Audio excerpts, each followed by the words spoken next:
apa kabar? Baik, Ibu Iwan, apa kabar? Halo Ba- semua teman-teman nih yang sudah bergabung. Mohon maaf, tadi ada kendala-kendala teknis ya, jadi kita mulur. Tapi semoga masih sabar menanti, ya semuanya masih siap nih nerima dengerin obrolan kita hari ini Sharing-sharing ya. ya. Kita hari ini sama Ibu Mira, sama saya juga. Oke, baik. Teman-teman, hari ini seperti yang sudah kita share dari Konseling Satir Indonesia, kami hari ini mau ngobrolin tentang tips gimana sih caranya supaya kita bisa tetap kelola stres dengan situasi yang sekarang ini. Ini udah bulan ke-10 ya. Sudah bulan ke-10 kita di rumah aja. Udah bulan Hmm, ke-10 kita hidup dengan kebiasaan yang baru, ya kan? Dengan kebiasaan yang baru. betul. Nah, biasanya keluar rumah setiap hari tanpa kekhawatiran apa-apa. Lalu sekarang banyak sekali yang harus disiapkan sebelum keluar dan ketika kembali ke rumah juga begitu. Eh, Betul. Ya, kebiasaan hidup bersihnya sih sebenarnya nggak apa-apa ya, Bu Mira. Artinya itu jadi sesuatu hal yang tidak tidak apa ya, tidak salah, tidak mungkin juga banyak yang sudah sering gitu ya. Pulang Betul. terus mandi gitu kan. Jangan tidur Mm-mm. tiduran, jangan ini dulu, itu dulu Ganti gitu. baju ya, Cuci tangan gitu di kan. tangan.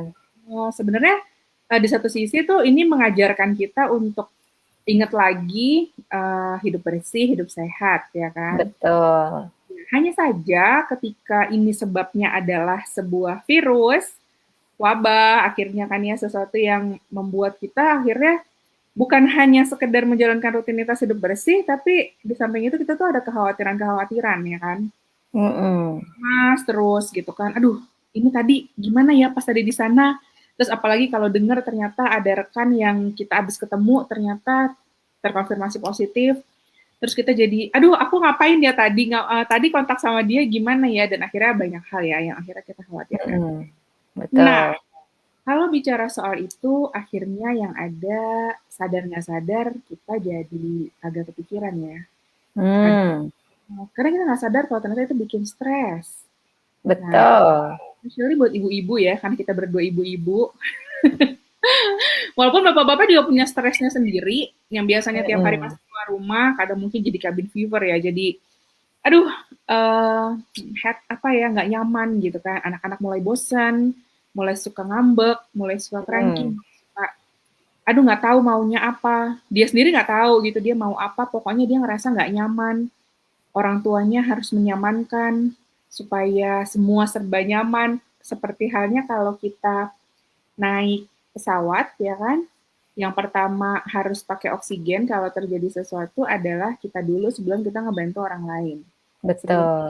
anak kita gitu kan ya, maksudnya sebelum kita bantu anak kita sebaiknya kita juga save save diri kita dulu. Sama seperti halnya di rumah, untuk ibu-ibu nih terutama. Pengen anaknya tenang, ibunya juga harus tenang ya kan.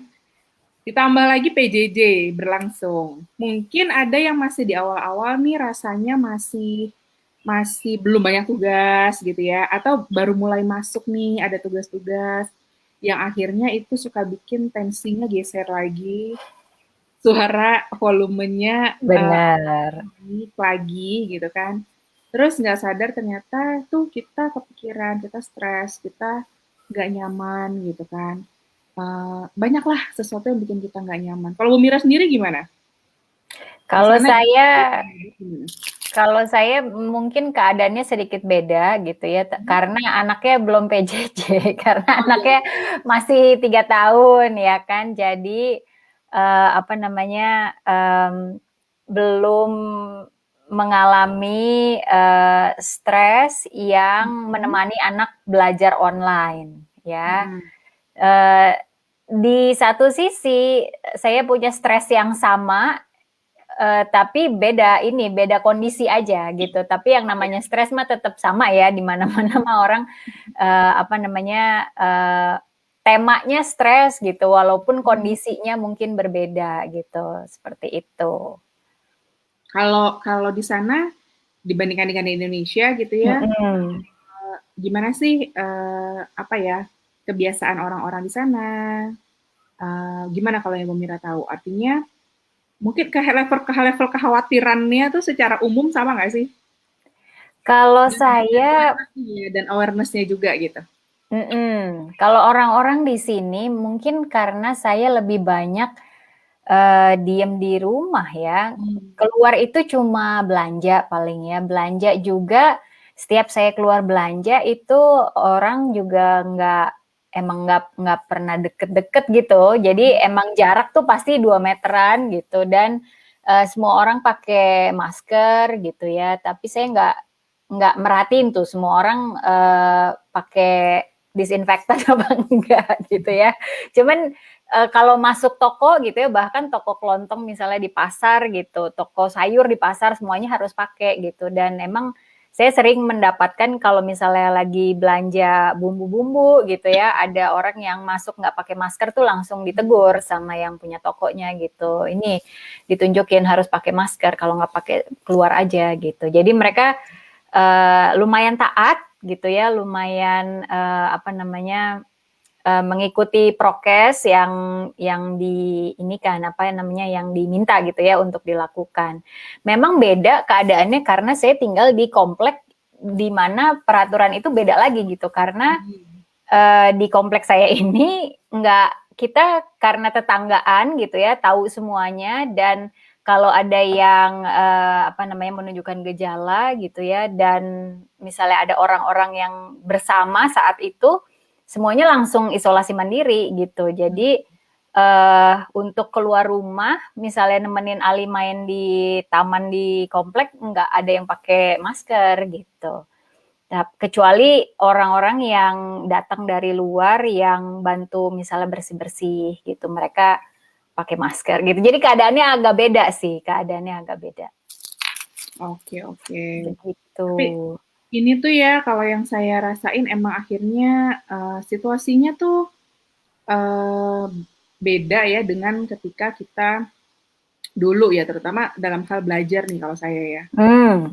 Anak ya, nemenin anak sekolah. Kalau di sana anak-anak sekolah masih di rumah atau sudah mulai Masih di rumah, masih di oh, rumah. masih. Jadi ya, jadi yang lebih besar yang SD, SMP gitu mereka panggil guru. Hmm, Jadi apa namanya guru dari entah dari sekolah atau entah guru private gitu ya untuk ngajarin gitu. Jadi di sini tuh ada hotel. Jadi hotel karena komplek ya, komplek dan ada perumahannya, ada hotel juga. Jadi di ruang hotel itu anak-anak belajar di situ semua gitu. oh oke, baik, baik. Jadi Dan kumpul beda. dalam kelompok-kelompok kecil gitu ya? Betul, Oh, betul. oke.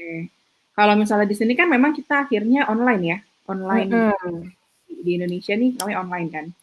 Online belajar PJJ itu emang pembelajaran jarak jauh nih tantangannya beda-beda tiap tiap masa. Kalau saya bicara sebagai orang tua, lalu Hmm. kemudian suami saya guru juga gitu ya. Jadi di rumah ada yang belajar dan ada yang mengajar.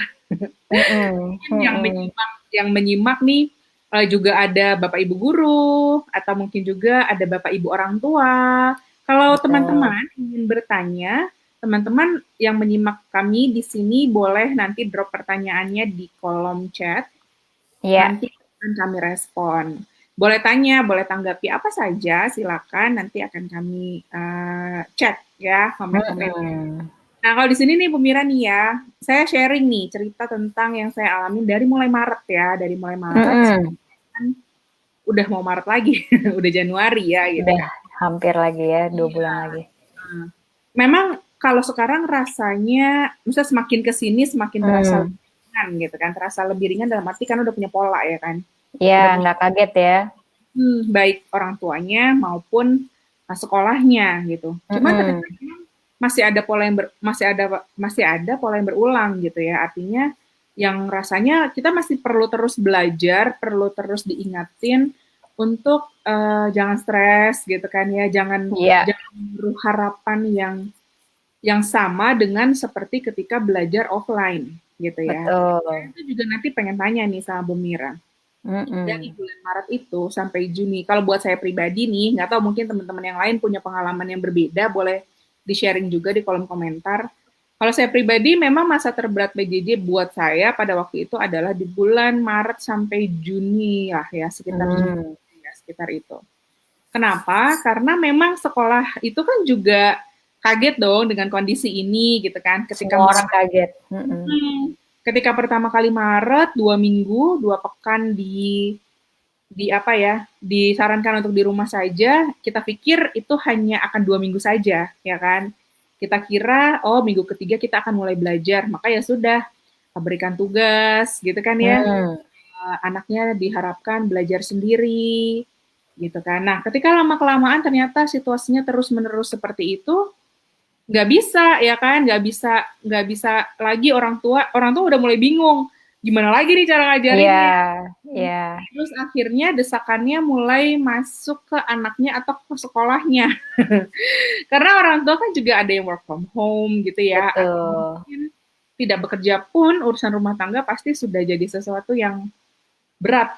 Berat dalam arti Mhm. pandemi kayak gini gitu ya. Belum lagi ditambah misalnya dari pihak pasangan, misalnya suaminya gitu, kemudian juga ada problem-problem lainnya seperti misalnya mungkin ada yang mengalami pemutusan hubungan kerja, mungkin ada yang mengalami penurunan omset, atau hal-hal lain yang di luar perkiraan yang Mmm, akhirnya nambah lagi kan beban pikiran. iya, Akhirnya harus ada yang dikorbanin, ya nggak sih? Maksudnya kayak aku nggak bisa nampung semua, aku harus mengabaikan salah satunya. prioritas. Mana nih yang Mhm. prioritas yang harus aku pikirin gitu kan? Mhm. Sedihnya Mhm. kan kadang-kadang akhirnya itu terlampiaskan pada orang yang paling tersubordinasi ya posisinya di rumah, Anak.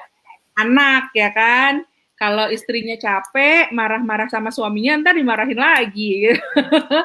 Akhirnya kadang kesel-kesel, capek-capek, tanpa sengaja, atau mungkin ya nggak sengaja lah ya. Saya pikir nggak ada ibu yang sengaja Sukanya ingin marah, ya suka anaknya ingin gitu ya. menyakiti anak ya. Mmm, Betul. Soalnya abis itu biasanya nyesel ya kan. mhm. Malam-malam tidur nyesel maafin ibu, tapi terus besok marah lagi. Apakah hanya saya yang begitu atau Mira suka gitu Oh, juga? saya juga begitu. Iya gitu kan, karena tanpa sadar. Dan kadang saat itu nggak merasa stres, kirain ya cuman kayak kesel aja dengan tingkah si anak yang ternyata Mmm, anaknya ternyata kesalahannya tidak sebesar itu ketika kita pikirkan lagi seharusnya tidak membuat kita semarah itu. Tapi apa ya sebenarnya yang bikin saya kok jadi semarah itu dengan kesalahan sekecil itu?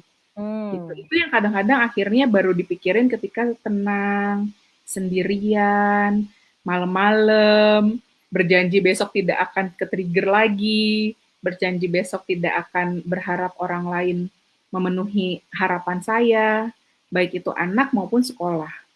Kadang kan kita betul. juga terdesak antara orang tua itu sekolah punya tuntutan akademik yang diharapkan anaknya memenuhi apa yang sudah dibuat oleh kurikulum misalnya, lalu orang tua ini ada yang punya kapasitas untuk bisa membantu, ada yang enggak. Ada yang memang nggak ngerti, saya nggak bisa nih ngajarin anak saya. Anaknya juga belajar online di sekolah nggak ngerti, lalu harus apa? Mhm.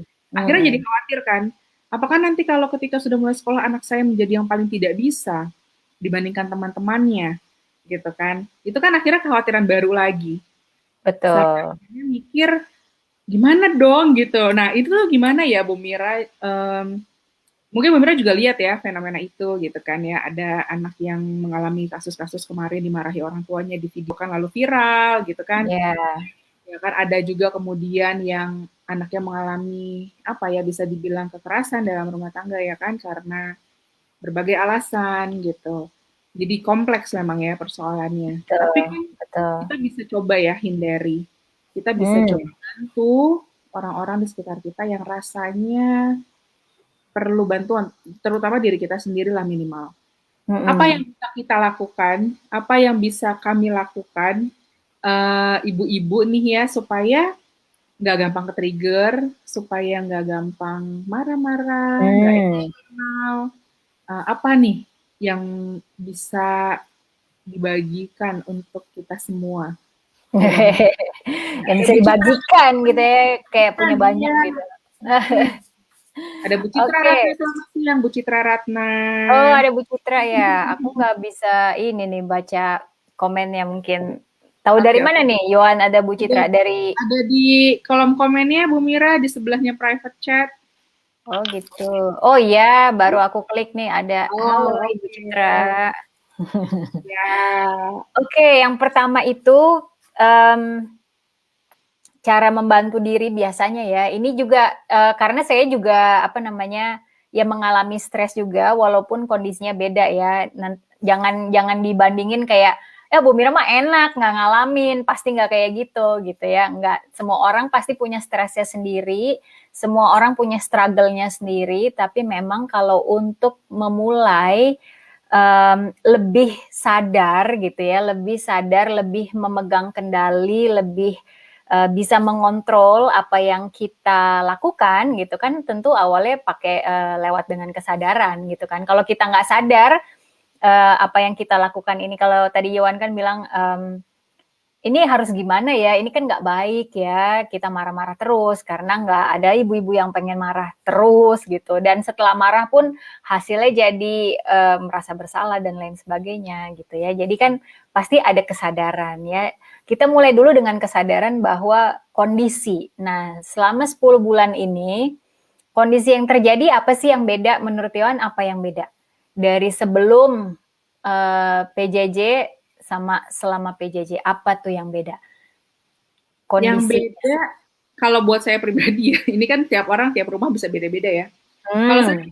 kebetulan kan memang sejak 2019 saya di rumah, ya kan. Saya tidak Hmm. lagi kerja ke kantor, jadi memang pusat kehidupan saya ya di rumah. Ketika dulu pagi saya punya waktu tenang gitu ya, saya punya Hmm. waktu tenang, saya punya waktu me time gitu ya, yang cukup banyak dibandingkan sekarang. Oke. Ketika dulu pagi nih suami keluar ya, subuh pergi, Hmm. pagi berangkat, saya tinggal sama si kecil gitu ya. Hmm. Ya hanya mengurus dia dengan situasi rumah yang cukup tenang. Ketika dia tidur ya artinya saya punya waktu sendiri. Tapi saat ini kan tidak. Semua punya waktu siklus yang beda-beda. Yang satu lagi butuh dilayani apa, yang satu butuh dilayani apa, yang satu Hmm. dia bangun, terus dilayani lagi kan jadi kayak full ya terus-terusan. Yes. Yes. Iya, kalau bekerja dari rumah sih ya tetap ada pekerjaan dari rumah, tapi Hmm. cenderung cenderung Oke. mungkin lebih berat kalau work from home kali ya, yang biasanya offline ya. Hmm. Mungkin ya. Jadi yang sebelumnya misalnya kita misalnya ya, misalnya kita ke kantor, suami ke kantor, atau kita misalnya di rumah, itu kan ada waktu di mana kita nggak perlu kasarnya ngomong meladeni gitu ya.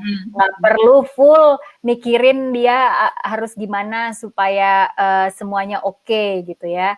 Begitu PJJ full ya kan, 24 jam kita harus standby gitu ya, kita harus pusing mikirin kebutuhan semua orang, termasuk kebutuhan kita sendiri ya kan. Berarti di situ yang beda yang pertama itu ya kan. Jadi ada exposure. Exposure itu maksudnya kita kita jadi apa ya, katanya tuh bukan terpapar ya, lebih kepada kita jadi sering ketemu gitu. Semakin orang sering ketemu, semakin nggak bisa pura-pura ya kan.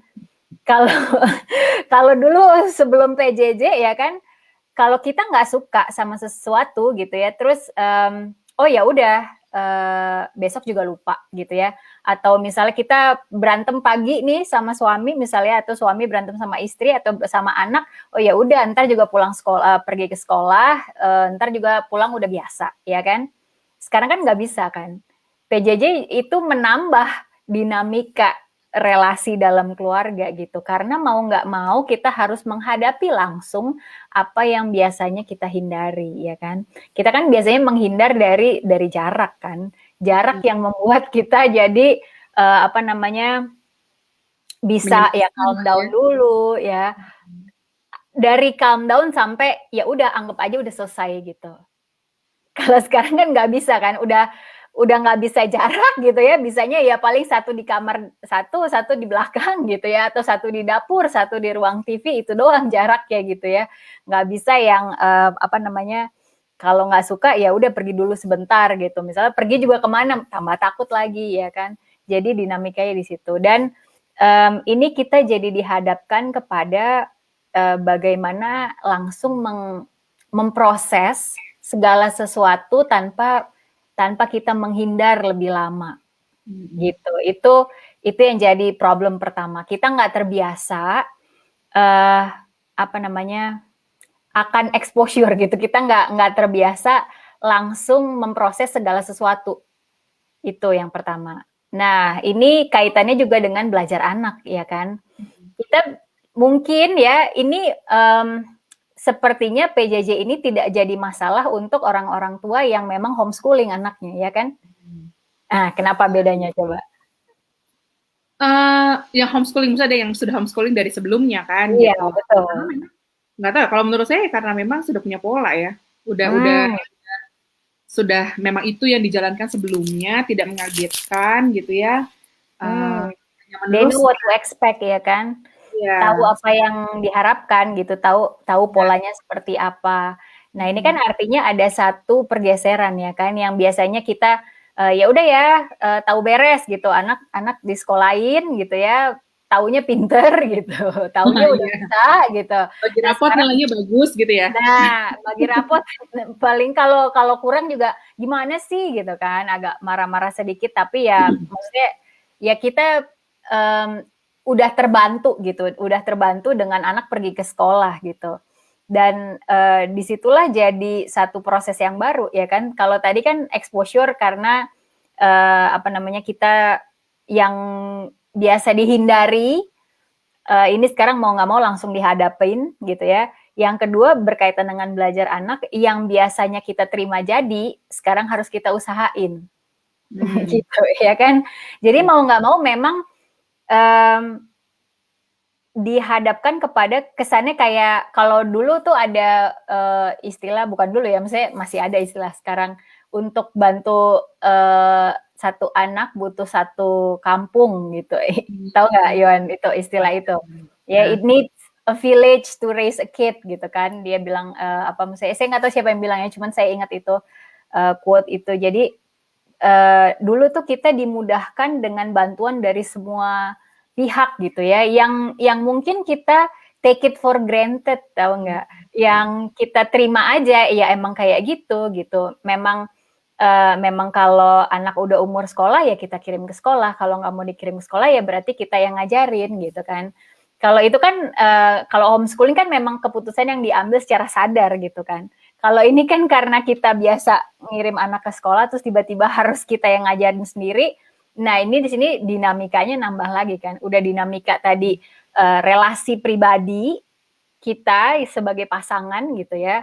Itu juga ngaruh dengan relasi kita dengan diri kita sendiri, ditambah lagi relasi ke anak, ditambah lagi tanggung jawab atas sekolah anak, ditambah lagi kalau yang kerja berarti tanggung jawab atas pekerjaan. Jadi ini ada banyak bubble ya, apa sih saya kalau bilang tuh banyak gelembung ya, banyak bubble, banyak lapisan lah bisa dibilang gitu ya, banyak lapisan masalah yang saling bertumpuk dan jadi satu lingkaran yang tidak berkesudahan ya kan. Karena kita tidak terbiasa untuk langsung memproses dan memperbaiki. Itu sih kalau dari aku mungkin kita bisa cek dulu yang tadi pertama bahwa kesadaran ternyata kita dihadapkan pada mau nggak mau nih mampu untuk mengelola stres sendiri, mengelola stres dalam relasi dengan pasangan, mengelola stres dalam relasi dengan anak, ditambah bagaimana memisahkan diri antara apa yang dialami, semua dinamika relasi kita dengan ngajarin anak, ya kan? Nggak bisa karena kalau semuanya nyampur akhirnya tadi kan ke trigger anak ini sedikit gitu ya, apa namanya nggak bisa sedikit atau anak ngeluh sedikit gitu ya, langsung marah misalnya, terus malam langsung jadi nyesel gitu ya. Kalau saya sih lihatnya gini, kalau kita dalam keadaan stres, biasanya apa sih yang kita lakukan? apa ya kalau saya? Kadang malah saya nggak sadar saya lagi stres gitu. Nah, Kadang mesti itu Kalau dulu sih ya, maksudnya hmm, kadang saya nggak merasa saya kenapa-kenapa gitu. mhm, mhm. Oke. Tahu-tahu mulai notice pas misalnya ternyata mengalami keluhan fisik. Hmm, Kan tuh akhirnya suka ke situ gitu kan. ya, Kok pusingnya nggak berkesudahan ya, minum obat pusing juga terus. nggak Hmm, nggak hilang ya gitu. Terus itu baru kayak karena udah berulang gitu ya, karena akhirnya udah belajar satir juga, udah mencoba mengenali gunung es nih gitu kan. Maksudnya artinya hmm, sebenarnya yang lagi terjadi sama diri saya. Jadi kayak hmm. bicara dulu ke dalam diri ya, self talk gitu kan. Terus juga merenungkan dulu apa yang terjadi. Apa iya saya stres gitu kan atau Hmm, apa gitu. Tapi kalau ditanya apa yang dilakukan ketika stres, yang ngelakuin sesuatu yang menyenangkan ya kalau saya. Kadang jadi agak hmm. irrelevan pada saat itu. Betul, Nah, betul. biasanya kita kayak mencari kesibukan, meninggalkan hal-hal yang jadi sumber stresnya gitu. Oke, at least kita tahu ya, ada satu kegiatan yang kita lakukan untuk menenangkan diri kita, untuk membantu kita meregulasi emosi kita, dan jauh dari sumber stres gitu ya, yang dianggap sebagai sumber stres. Misalnya itu sumber stres adalah anak ya, kita bukannya kita nggak sayang sama anak ya. Ada saat dimana kita overwhelmed, ada saat dimana kita ngerasa oke, kalau kalau deket terus nih, kalau saya nggak ambil jarak gitu ya, ini yang ada ngomel terus gitu. Dan kalau ngomel terus, akhirnya nyakitin dia, nyakitin saya juga gitu kan. Ada saat dimana kita kayak sadar kayak gitu ya, dan kita langsung mengambil jarak dan kita melakukan segala sesuatu untuk membantu kita, baik itu yang disadari ataupun maupun yang tidak disadari.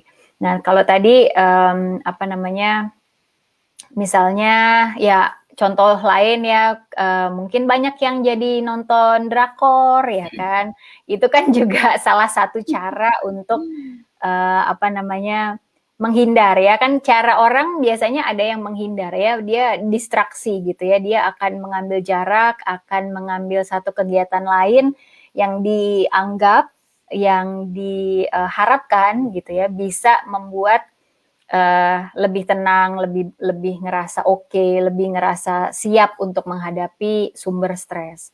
Ada juga yang ini, apa namanya, eee, mungkin kita bisa lihat, ini sebagai bentuk regresi ya. Hmm. Jadi kayak misalnya, kita makan gitu ya, kalau kita stres itu regresi ya kan. Kita tidur kalau kita stres gitu ya, aduh udah deh pusing mau tidur aja gitu ya, itu bentuk regresi juga. Ada juga yang misalnya, eee, apa ya, jadi sebenarnya kalau jadi marah-marah itu pun juga bentuk regresi loh.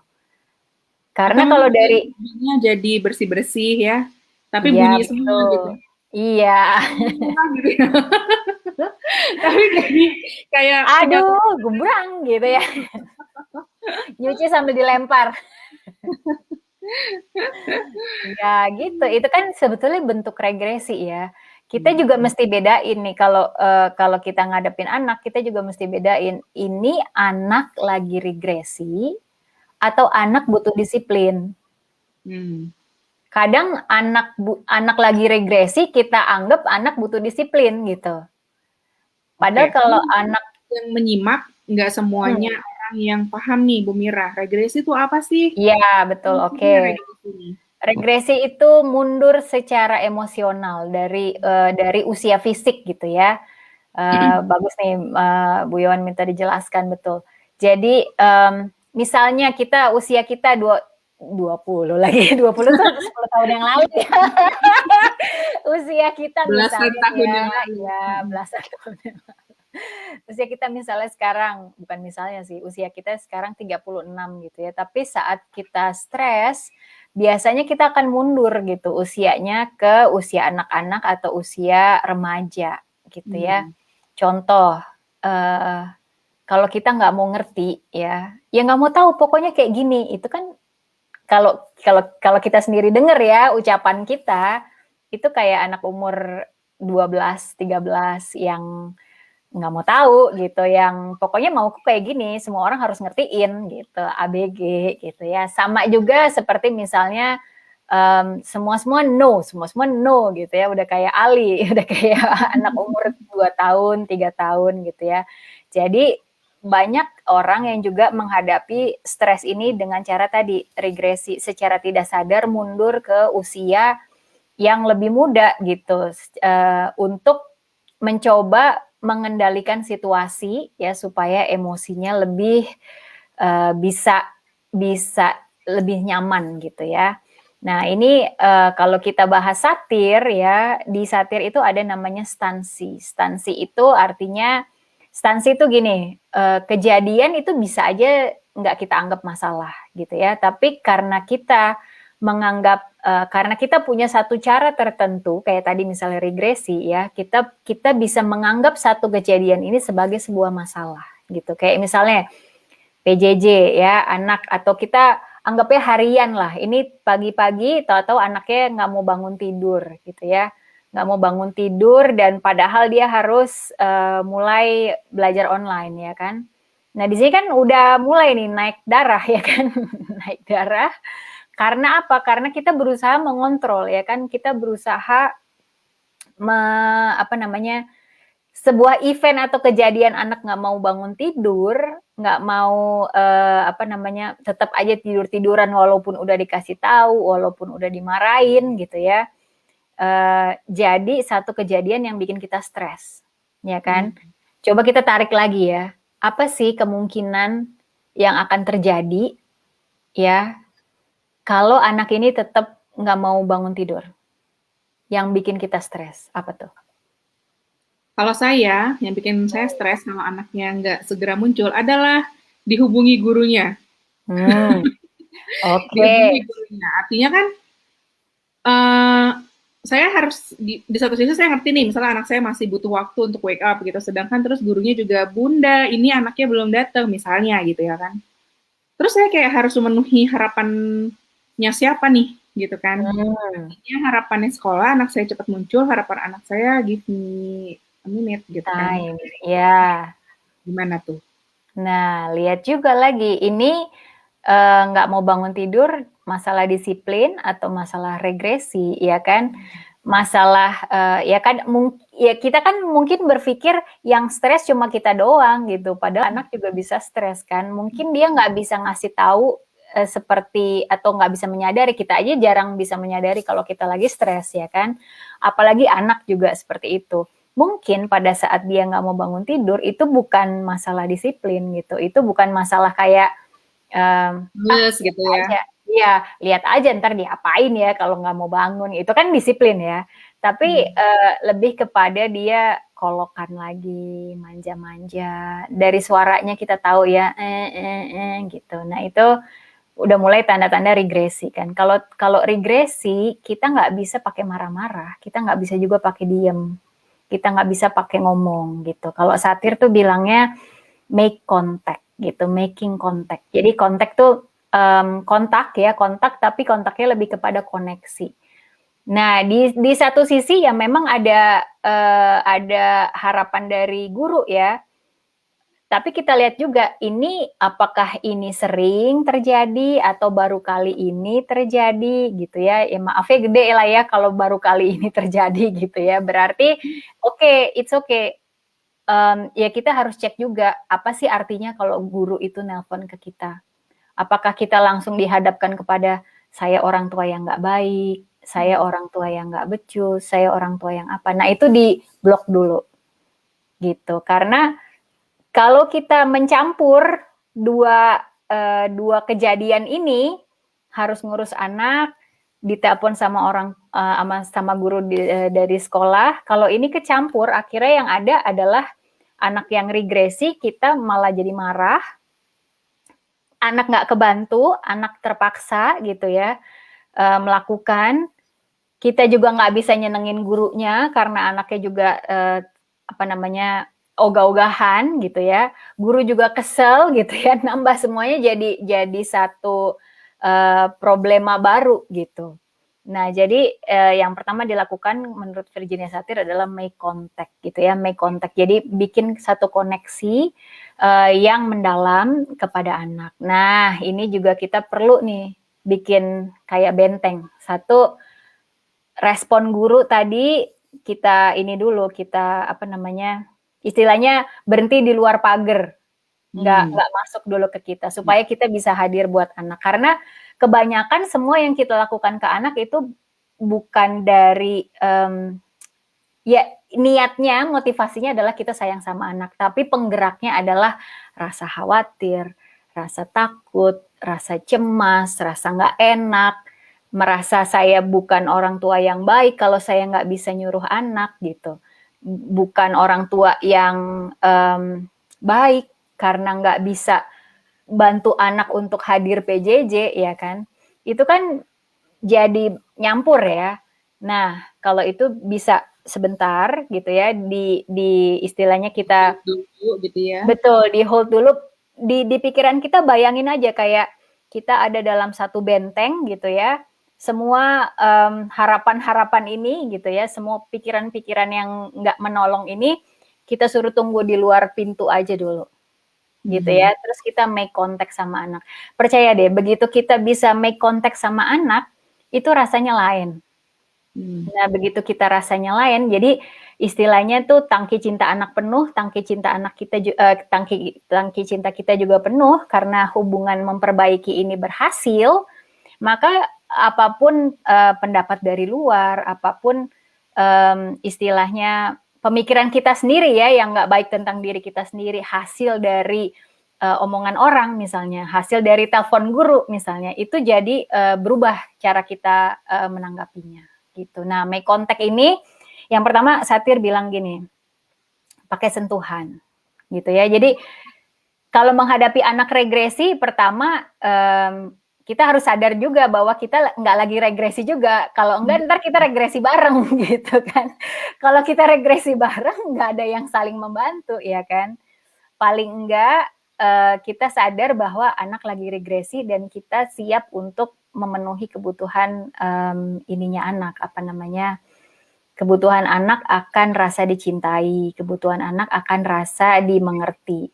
Nah, kebutuhan kita ini nanti kita penuhi apa namanya, ada saatnya kita penuhi. Tapi kalau di saat kita harus menghadapi anak ya berarti kita berusaha untuk ada buat anak dulu gitu. Nah, tadi lewat sentuhan, karena gini, anak itu selama saya kasih konseling ya, bukan ke anak nih, maksudnya selama histori atau perjalanan saya memberikan konseling, itu ujungnya adalah kejadian di masa kecil gitu ya. Semua klien saya gitu ya, itu punya satu kejadian di masa kecil di mana dia membuat satu keputusan yang sangat sederhana gitu ya, berdasarkan otak mereka saat mereka di usia yang sangat muda, bahwa mereka tidak dicintai oleh orang tuanya. Hanya karena satu kejadian yang dia nilai sangat subjektif saat itu. Bisa aja, contoh ya nih saya kita coba melihat saat pandemi ini adalah saat yang tepat untuk membina kontak, membina koneksi dengan anak, walaupun gitu ya, walaupun keadaan nggak berubah, tapi ini bisa jadi satu kesempatan. Jangan sampai begitu anak besar gitu ya, generasi anak-anak kita ini semuanya misalnya saya nggak tahu nih, datang konseling semuanya punya masalah yang sama, trauma di saat PJJ pandemi 2020-2021 gitu. Jangan sampai kita punya satu generasi semua yang sama seperti itu. Nah, oleh karena itu anggaplah satu kejadian ini sebagai sebuah kesempatan. Satu tadi lewat sentuhan, lewat cara kita ngomong, dan cara kita menatap anak gitu. Jadi apa sih yang dia butuhin gitu ya.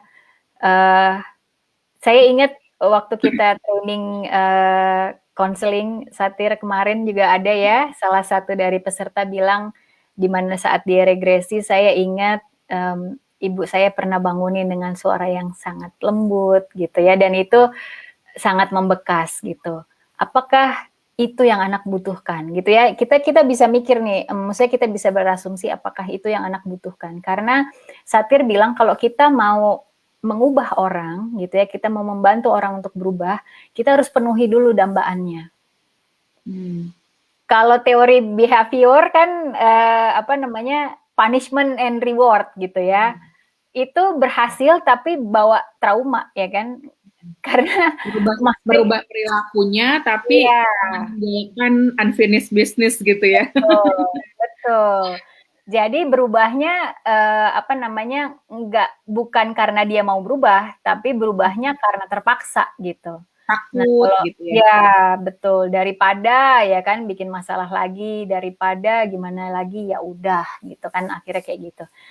Itu bisa bertahan 1 bulan, 2 bulan, 3 bulan ya kan.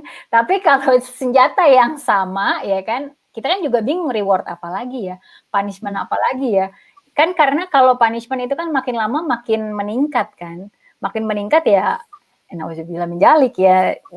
jangan sampai kayak kasus-kasus yang sudah pernah terjadi gitu. Nah, kita kan juga nggak pengen kayak gitu. Nah, itu tadi. Jadi sentuhan gitu ya. Lalu kata-kata dan kontak mata. Itu sih gitu. Jadi salah satu tips gitu ya dari satir, kita lihat dulu ini regresi atau disiplin, masalah disiplin atau regresi. Taunya dari mana? Taunya dari reaksi anak. Ya, kalau reaksinya ngetes-ngetes bandel gitu ya, matanya gini gitu ya, kalau nggak bangun gimana ya gitu. Nah itu disiplin.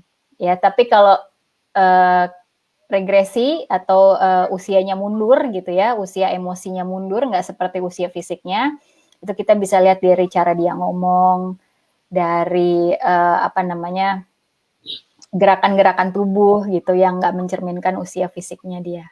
Nah itu berarti kita make contact tadi. Begitu.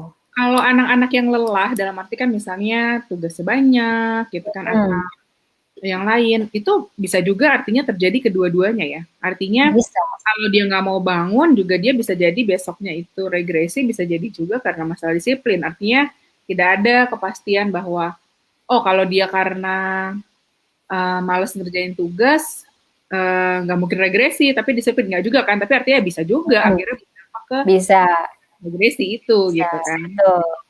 So, jadi apa yang harus kita lakukan nih kalau setelah regresi itu ya, misalnya kita penuhin nih, kita juga kasih tenggat waktu gitu. Kita bukan yang langsung sayang-sayangan aja di tempat tidur nggak PJJ gitu ya, tapi kita kasih tenggat waktu gitu kayak udah misalnya ya anak ini apa sih sukanya dielus misalnya gitu ya. Mungkin selama ini kita tuh selalu penuh dengan tuntutan aja gitu ya, tapi kita nggak ada waktu untuk mengisi tangki cinta anak gitu ya, tapi kita hanya nuntut gitu, kita reward punishment terus gitu, reward yang nggak dikasih tapi punishmentnya dikasih misalnya, itu kan juga nggak efektif ya.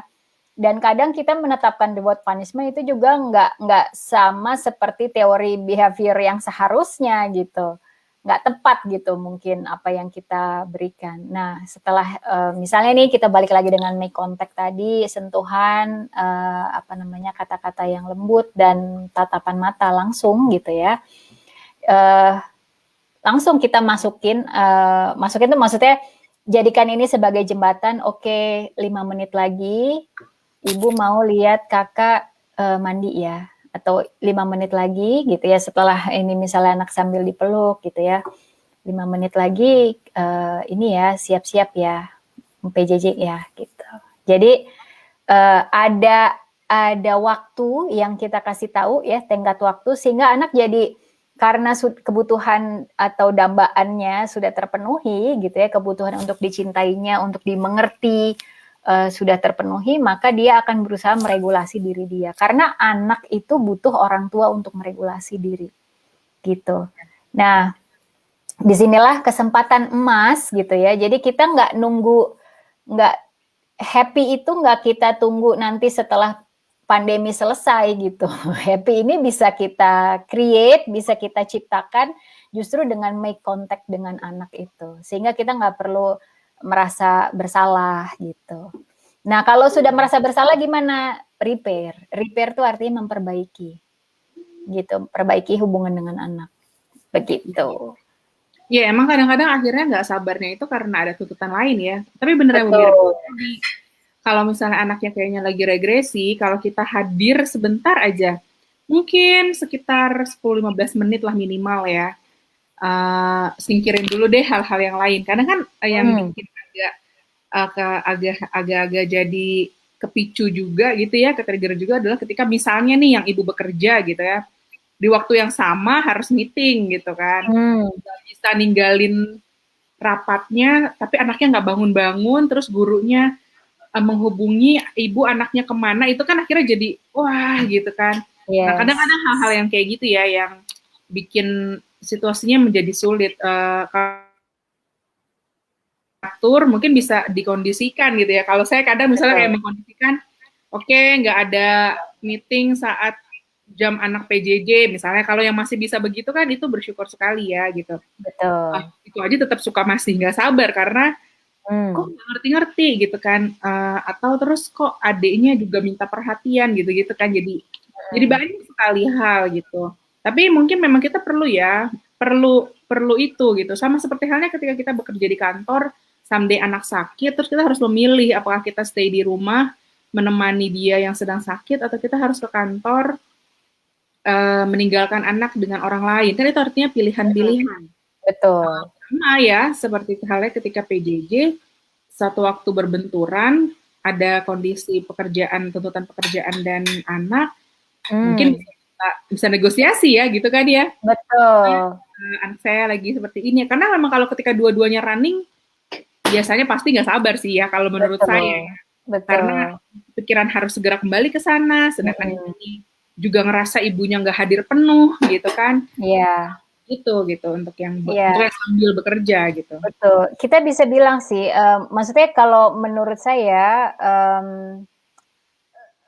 pekerjaan juga ya, bos gitu misalnya, itu akan punya rasa, mengerti bahwa ini semua orang, ini lagi pandemi, semua orang nggak ngerti caranya. Mhm. Jadi yang terjadi adalah ya kita akan slow down gitu. Kita nggak bisa, apa namanya, kalaupun misalnya keadaan ini udah beda gitu. Jadi, apa namanya, prioritas gitu ya dan, rasa maklum gitu, itu juga pasti, apa namanya, berbeda sih, begitu dari Iya. bos gitu ya. Dan ini juga kan, apa namanya, kadang kita yang menuntut diri kita sendiri gitu. Bosnya udah, "Iya iya, nggak apa-apa kok, nggak apa-apa," tapi karena kita orang yang nggak enakan gitu ya, kita jadi, apa namanya, mau memperlihatkan bahwa kita nggak apa-apa gitu ya, sedangkan kita apa-apa gitu, kita apa-apanya sama anak gitu, jadinya malah Berusaha malah jaga integritas iya, ke pekerjaan, tapi akhirnya ngorbanin anak gitu ya istilahnya. betul betul, istilahnya seperti itu. Padahal mungkin, bos di kantor gitu ya, ngerti gitu, untuk apa namanya, untuk nggak apa-apa, ini bisa didelegasikan misalnya, atau kasih waktu dulu 10 menit gitu. Atau kalau misalnya bosnya nggak ngerti, kita juga bisa bilang loh, apa namanya, secara asertif ya. Asertif maksudnya secara terbuka gitu ya. Kita bisa bilang secara terbuka bahwa kalau saya paksakan saya hadir, sedangkan saya punya masalah di rumah, saya hanya minta waktu 10 menit gitu ya, untuk bisa, apa namanya, membantu anak saya, sehingga saya bisa hadir dan kerja 100% untuk bapak atau ibu. Gitu, kita bisa ngomong kayak gitu ya kan, supaya, kita nggak pusing dengan harapan ke diri kita sendiri, ditambah harapan yang kita pikir orang lain punya kepada kita gitu ya, nanti malah jatuhnya ke anak gitu, malah malah terlampiaskannya ke anak gitu. Iya. Kalau nggak Dan diselesain jadi ini ya, jadi akhirnya pekerjaannya juga nggak bisa 100% mungkin ya, karena betul, kelar-kelar nih yang di rumah gitu. mhm, mhm. Kitanya nggak tenang ya kan, ngadepin apa yang harus kita, lakukan berhubungan dengan pekerjaan, kita nggak tenang juga, anak kita gimana gitu kan. Jadi memang harus ada prioritas dan prioritas itu seharusnya adalah keluarga gitu. Iya. Karena,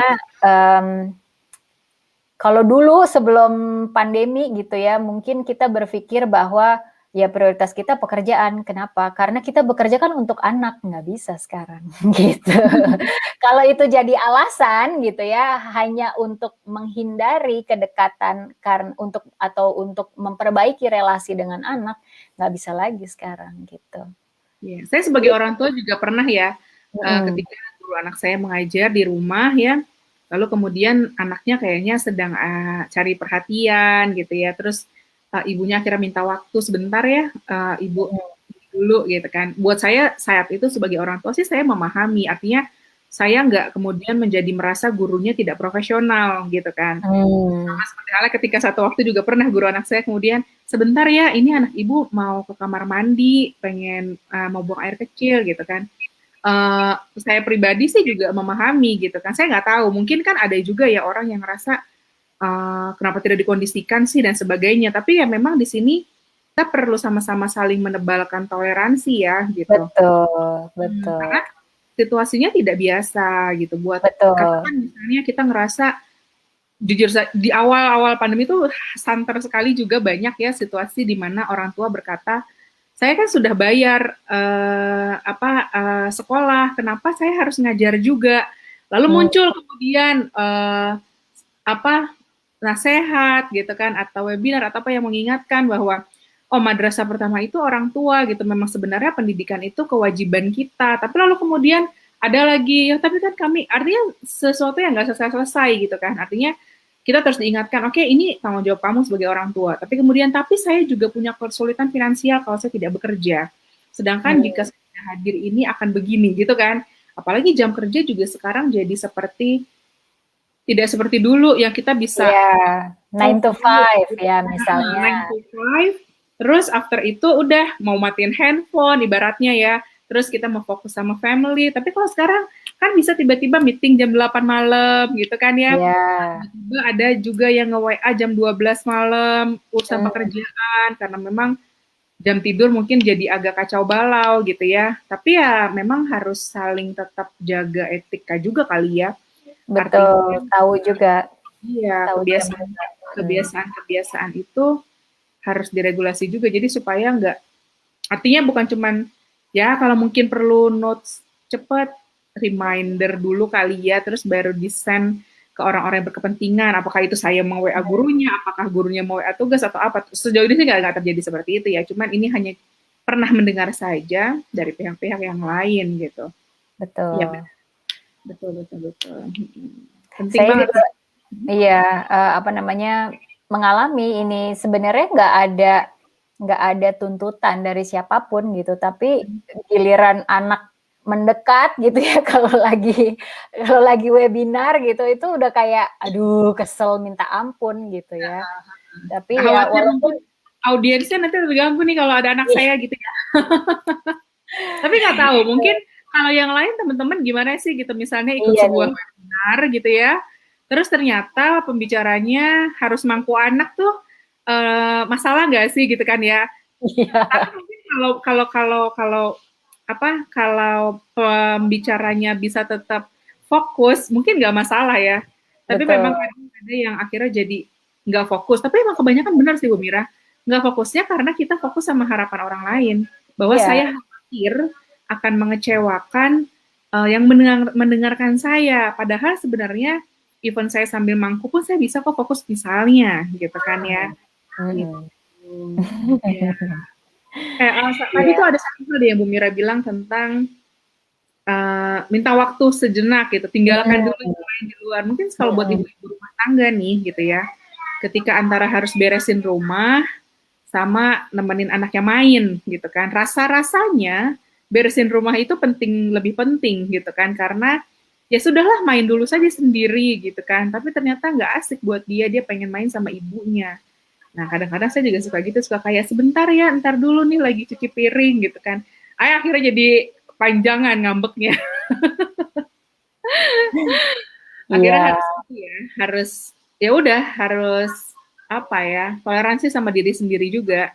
It's betul, okay, saya belum betul, bisa ngepel sekarang, nanti deh gitu, tunggu anak mhm. ini libur gitu kan, nanti deh betul. apalah gitu ya yang lain gitu ya. Mhm.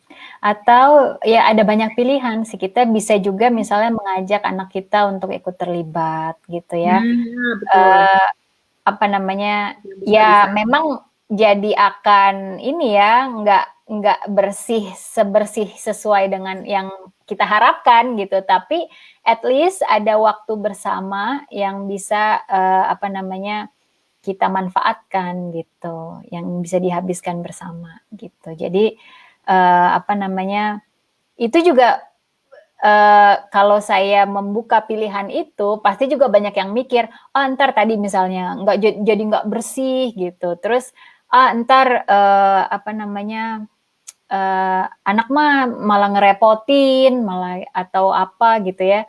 Nah, kita cek lagi deh pikiran-pikiran kita itu. Sebenarnya itu maksudnya kita harus melakukan apa yang kita lakukan itu untuk siapa, gitu kan. Apakah, ya ada juga yang misalnya hubungan dengan, apa namanya, atau memang kita punya keinginan semuanya serba bersih gitu ya, itu kan jadi kayak kita berusaha mentoleransi standar kita sendiri ya kan. Tapi juga misalnya yang hidupnya, masih tinggal bersama dengan mertua gitu misalnya ya, kan ada kayak tuntutan sendiri ya bahwa harus bisa ini, kalau enggak nanti akan dapet, apa istilahnya, teguran atau cibiran mungkin gitu, atau, sindiran gitu ya, nyinyiran gitu ya. Ya, tapi ini juga jadi satu momen ya, di mana kita juga, dihadapkan untuk memperbaiki relasi dengan misalnya mertua, dengan suami, dengan pasangan gitu ya. Ini, ya itu, karena tadi di awal saya bilang situasinya kita nggak bisa lagi melarikan diri gitu, mau nggak mau kita Benar. proses, dan ini jadi satu kesempatan memang untuk memperbaiki relasi gitu. Ya betul betul betul. Iya. Melibatkan anak itu menyenangkan juga, asal harapannya dikelola ya. Betul, Kalau standarnya diturunin. standarnya diturunin, kalau misalnya harapannya bersihnya kayak kita, nggak ada yang mau bantuin lagi nanti. Aduh, aku udah nyapu dibilang nggak bersih. Aduh, aku cuci piring masih ada kurangnya gitu kan ya. Hmm. Saya pernah soal tuh kayak gitu, dan suami saya mengingatkan gitu kan, kalau kamu terus mengatur terlalu detail, nanti ini jadi pada nggak bisa kreatif gitu kan, karena terlalu apa ya, step by step, ya udah biarin aja, oh ya gitu kan ya, emang kadang perlu ada yang ngingetin gitu kan ya, terus menerus saling ya Betul. gini kayak gini sekarang kita ngobrol mungkin ada yang jadi akhirnya teringat, oh ya oke gitu, saya coba deh gitu kan, karena sama Mhm. seperti halnya kayak harapan sekolah gitu kan ya, harus kumpulin tugas tepat waktu. Saya pernah berada dalam kondisi di mana anak saya benar-benar nggak suka ngerjain itu, tapi ada deadline.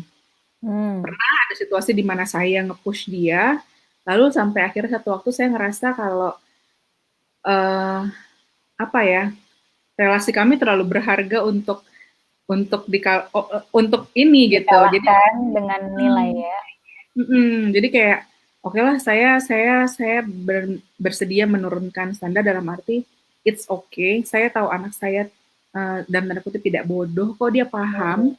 hanya dia Mhm. sedang tidak nyaman untuk mengerjakan ini, jadi it's Mhm. okay. Bahwa ada resiko misalnya ternyata jika mengumpulnya terlambat dikurangi nilainya, ya sudah gitu.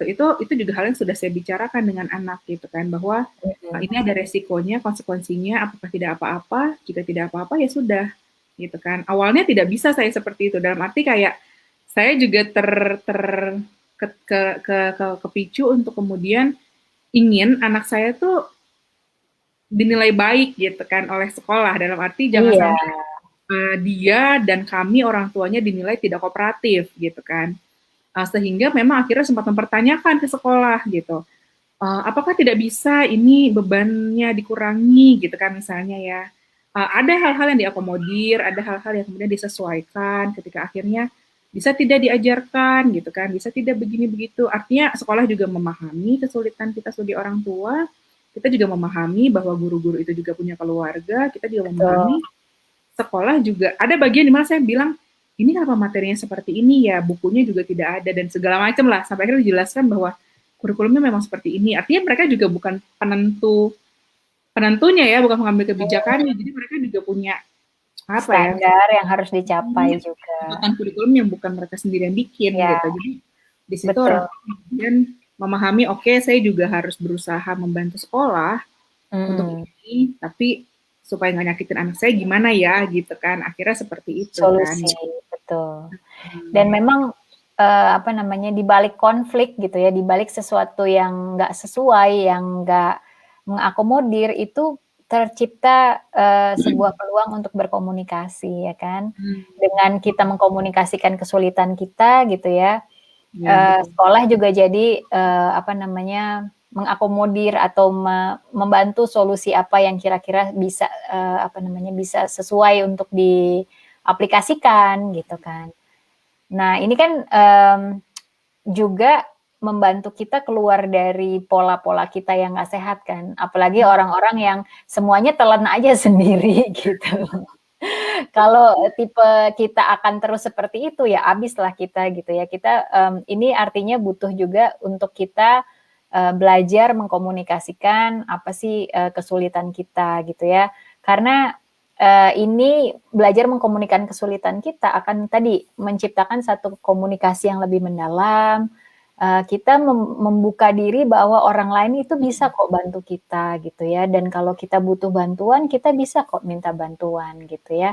Jadi ya itulah, ini jadi satu kesempatan untuk memperbaiki diri juga ya kan, lewat relasi kita dengan orang lain ya, atau dengan sekolah. Sekolah juga ya belajar ya apa namanya, kurikulum yang ada itu kan sudah ditentukan sebelum ada pandemi ya kan, dan nggak bisa langsung mengubah kurikulum hanya karena pandemi dalam waktu beberapa bulan ya kan.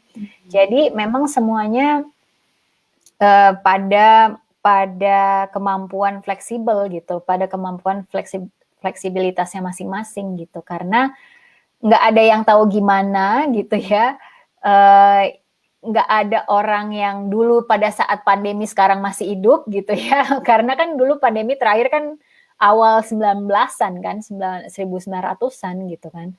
Nah sekarang 2020, 2021 ya kan, dimana semuanya belajar dari nol gitu, nggak ada yang ngasih tahu harus seperti apa gitu. ya. Jadi memang fleksibilitas itu yang pertama sih, yang paling penting gitu, fleksibel. Kenapa? Karena situasi udah beda gitu. Dan kalau kita tidak bisa menerima bahwa situasi udah beda gitu ya, kita akhirnya stres sendiri gitu. Kita yang bikin diri kita stres gitu. Karena Menciptakan kita sendiri ya. betul, karena kita nggak ngikutin alurnya gitu. Alurnya adalah keadaan beda, mau nggak mau semuanya harus serba fleksibel gitu. Begitu. Benar-benar, kalau misalnya soal komunikasi, ketika kita mengkomunikasikan kesulitan kita, bisa jadi sebenarnya kita bisa dibantu gitu kan ya. Betul, iya. Nggak harus sesempurna itu juga gitu kan. Betul. Nggak harus segitunya gitu ya. Tapi asal Mm-mm. dibicarakan. Karena kalau emang semua ditelan sendiri, Habis lah. kalau yang sanggup sih nggak tahu ya sesanggup apa, kan orang punya batasan Sampai masing-masing. kapan? Iya. Bisa jadi keluar tiba-tiba dalam apa ya, picuan yang memicunya kecil tapi wow gitu, meledak Iya, gitu. Atau akhirnya berefek ke sakit fisik ya biasanya ya. betul. Artinya menyertai. Tapi kita nggak akan bahas ini sekarang soal kalau misalnya nih gitu ya, stres disimpan sendiri, anggap aja nggak ada, udah lupain. Kadang-kadang itu sebenarnya cuma di-repress ya, cuma disimpan, yang akhirnya itu kan bisa ke-trigger keluar gitu kan. Betul. Bukan hilang gitu, tapi sebenarnya itu kita cuma lagi Betul. menyimpan aja. Itu bisa suatu waktu tiba-tiba kepantik gitu kan. Nah, Betul. kadang-kadang orang akhirnya bikin itu secara pengaruh ke fisiologis ya. Ada yang Betul. akhirnya Fisiologis. migrain terus, Betul. ada yang akhirnya ternyata sakit perut, ada yang Betul. sesek dan lain sebagainya. Terus Iya. harus berobat ke dokter gitu ya, atau ruam atau apa. Mm-mm. Terus berobat ke dokter tapi nggak sembuh-sembuh. Jangan-jangan stres loh gitu. Betul.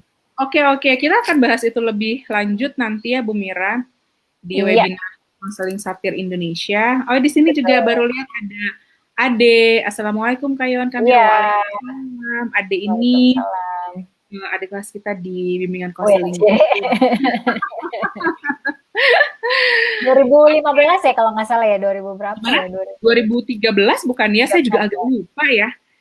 Kalau 2013 angkatan kapan berarti gitu ya? bareng sama Femi ya berarti ya? Ada Atau nggak sih di ya? bawahnya Coba lagi deh nggak tahu ya. kita cek. Lupa. Kelihatannya sih ini tidak ada yang bertanya ya. Mm-mm. Tidak ya, kelihatannya tidak ada ya. Jadi kita akan akhiri Iya, pembicaraan kita, ngobrol-ngobrol kita hari ini. Kita akan lanjutin tentang yang tadi, apakah psikosomatis. Hmm, psikosomatis ya kalau kita sebutnya. Jadi betul. kadang-kadang ketika kita stres itu ternyata kita bisa mengenali dari gejala fisik yang terjadi. Saya Hmm, soalnya menemukan atau saya bahkan juga pernah gitu mengalami ketika itu terus berulang akhirnya saya menyadari. Jadi pernah satu waktu saya migrain terus menerus gitu ya. Saya menyadari bahwa ternyata oh ini terjadi biasanya ketika saya tuh ada sesuatu yang saya nggak suka tapi saya nggak bisa nyampein. hmm. Misalnya Pendem seperti itu. ya. Ya, itu biasanya langsung deh, aduh, Iya. Kalau gitu. Iwan migrain, kalau aku dulu pingsan. Oh gitu ya? Oh iya, aku tuh sering soalnya dari SMA dan aku pikir itu emang sakit aja, sakit dalam Hmm. arti sakit fisik aja. Ada sesuatu di tubuh yang mungkin misalnya kecapean atau apa. Ternyata Hmm. selain itu Hmm. juga ada hal lain Hmm. gitu. Hmm. Apa skin juga pernah ya bermasalah. Nah, Kulit nanti kita ya. bahas lebih Hmm. lanjut deh. Kita nggak bisa bahas Sip. ya. Udah 1 jam. Terima kasih Oke. banyak untuk teman-teman. Untuk teman-teman yang ingin menyimak pembahasan lebih mendalam tentang psikosomatis, tentang gimana kita bisa mengenali gejala stres dari kondisi fisik, kita akan ngadain webinar di tanggal 30 Januari, hari Sabtu depan ya, Sabtu ini ya. Satu Hari ini. Ya. Sabtu ini tanggal 30 Januari pukul 1 siang ya, pukul 1 siang teman-teman bisa melihat flyernya untuk tahu lebih lanjut di Instagram dan Facebook Konseling Satir Indonesia. Silakan teman-teman boleh mendaftarkan diri melalui link yang kami tuliskan di penjelasan flyer tersebut. Di flyernya juga tertera linknya atau menghubungi narahubung Konseling Satir Indonesia yang tertera di banner Facebook page kami dan juga di Instagram. Terima kasih banyak untuk teman-teman yang sudah hadir siang hari ini. Terima Ya. kasih Bu Mirai juga. Makasih juga Ibu Iwan. Dan bermanfaat nih tips-tipsnya, bisa membina hubungan yang lebih baik dengan anak-anak, bisa mendampingi mereka dengan tetap senang, tetap happy, sehat lahir batin, jangan sampai Amin. uh, fokus pada kesehatan fisik yang menyakiti hati. Iya, betul. Terus nyuruh pakai masker tapi marah-marah anaknya sebel terus akhirnya itu yang terkenang. Jangan sampai terus kemudian generasi ini seperti yang disampaikan Bu Mira tadi, pada satu waktu mereka semua perlu konseling karena punya kenangan masa Trauma. kecil, trauma Ya. masa kecil yang 2020 tidak PJJ menyenangkan di 2021. tahun 2020 saat PJJ. Wow, jangan sampai ya. Ini sudah Iya. 2021. Yuk sama-sama kita berusaha menebalkan toleransi kita untuk diri kita sendiri, untuk keluarga terutama, juga untuk orang-orang lain di sekitar kita. Terima kasih banyak. Assalamualaikum warahmatullahi wabarakatuh.